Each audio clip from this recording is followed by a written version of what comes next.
ഇക്ക, ഇന്ന് ഞങ്ങള് ബിരിയാണി വെച്ച് കഴിച്ചു. മോനിക്ക് ബിരിയാണി വേണമെന്ന് പറഞ്ഞു. ഞാൻ കഴിക്കുമ്പോ ഇക്കാന് ഓർമ്മ വന്നു. ഇക്ക ഇങ്ങടുത്തുണ്ടായിരുന്നെങ്കിലെന്ന് ഞാൻ വെറുതെ ആശിച്ചു. എന്റെ സുലു, ഞങ്ങൾ ഇന്നലെയും ബിരിയാണി വെച്ച് കഴിച്ചു.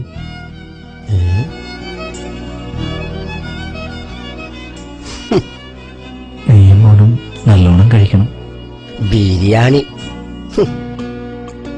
എന്നാ ഇക്ക നാട്ടിലൊന്ന് കൂടുക.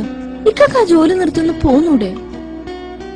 നമുക്ക് ജീവിക്കാൻ ഇവിടെ എന്തെങ്കിലുമൊക്കെ ജോലി കിട്ടും. പിന്നെ അടുത്ത് തന്നെ ഞാൻ ലീവിന് വരുന്നുണ്ട്. സുലുവിനെ മോനെയൊക്കെ ഒന്ന് കാണാൻ. ഇക്കാമ പുതുക്കി കിട്ടിയാൽ ഉടൻ തന്നെ ഞാൻ നാട്ടിൽ വരും. ഇക്ക പോയിട്ടിപ്പോ 4.5 കൊല്ലായി. മോനിക്കാണെങ്കി വയസ്സ് 4.5 നഴ്സറി ചേർക്കാൻ അയക്കണോനെ. മോന് വലുതായല്ലേ, കാണാൻ കൊതിയുണ്ട്. നീ അവനെ അംഗൻവാടി ചേർക്കിപ്പോ. ഇക്കാമ പുതുക്കിയാൽ എന്തായാലും വരും. നീ മോനെ കാണാൻ ആഗ്രഹമില്ലെന്നാണ് എന്റെ വിചാരം. എല്ലാവരുടെയും കെട്ടിയന്മാര് 2 വർഷം കൂടുമ്പോഴെങ്കിലും വരും. ഭീമാത്താന്റെ മരുമൻ പിന്നെയും വന്നു. ഇത് 2ാമത്തെ തവണയാ വരുന്നു. ഇതൊക്കെ കാണുമ്പോ എനിക്ക് എന്റെ സങ്കടം ഞാൻ ആരോട് പറയും?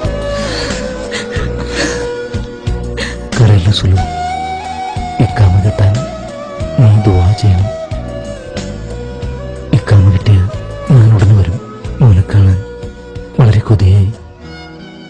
മോന്റെ പാട്ട് കേൾക്കുമ്പോ ഉടൻ നാട്ടിലേക്ക് വരാൻ തോന്നുന്നു. എന്ത് ചെയ്യാം? മോനെന്തേ? മോൻ ഉറങ്ങാണ്. ഓന് ഇപ്പൊ കിടന്നതേ ഉള്ളൂ. എന്താ വിളിക്കണോ?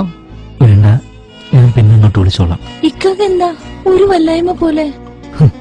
എന്താ സുലു? ഇക്കൊക്കെ എന്തോ പറ്റിയതുപോലെ ഒരു തോന്നൽ. സുലു, എന്താടി ഇങ്ങനെ? എനിക്കൊന്നുമില്ല, ജോലി കഴിഞ്ഞ് വന്നതേ ഉള്ളൂ. അതിന്റെ ക്ഷീണമായിരിക്കും, അല്ലാതൊന്നുമില്ല.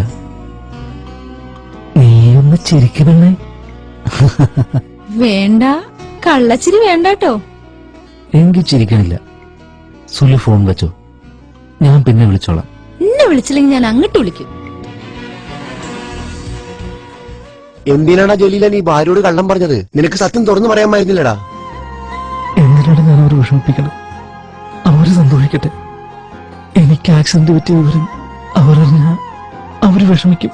എന്റെ വേദനയേക്കാൾ വലുതാണ് എന്റെ കുടുംബം വിഷമിക്കുമ്പോ. അതുകൊണ്ട് മാത്രമാണ്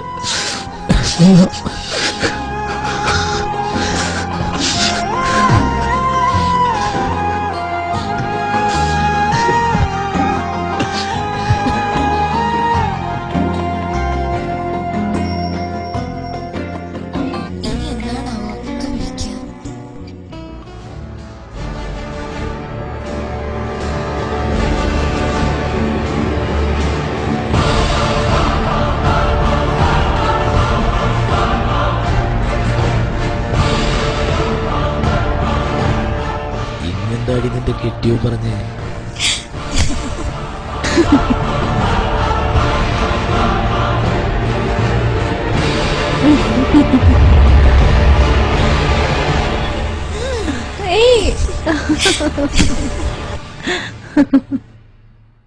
പോടന്ന്